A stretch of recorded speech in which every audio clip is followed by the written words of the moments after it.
My sister has started to drive her truck. She is obviously in motion. Now she has stopped for a second. Her car isn't moving, meaning there isn't any friction until she drives off again. When she drives, there will be friction as the outside force,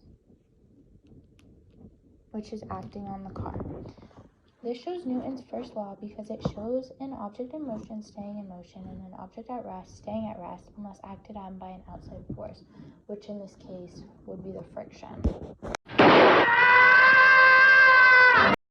To demonstrate Newton's second law of motion, I decided to hit a blue truck with a red car and then calculate the amount of force the red car hit the blue truck with. The first thing I would need to do is calculate the velocity of the red car.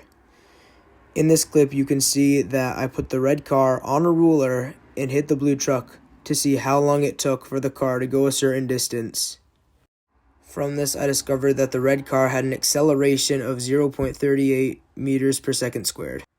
The next thing I would need to do is calculate how much the red car weighs. To do this, I just put the red car on a scale. I discovered that the weight of the car was 50 grams. Next, I would have to calculate the force by multiplying the weight of the car by the acceleration of the car.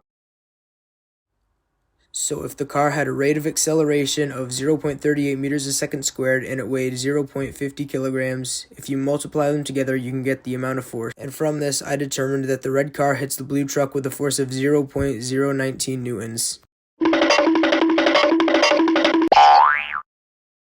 Newton's third law states that every action has an equal and opposite reaction. I decided to demonstrate this with an arm wrestle. An arm wrestle is a good way to demonstrate this law because the force exerted on one's arm is also the same that is exerted on the other person's arm during the arm wrestle.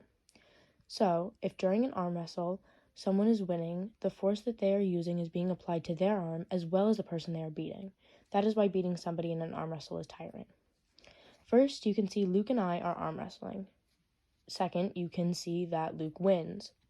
Some of the forces affecting us are applied force from each other and gravitational force from the force of gravity acting upon us.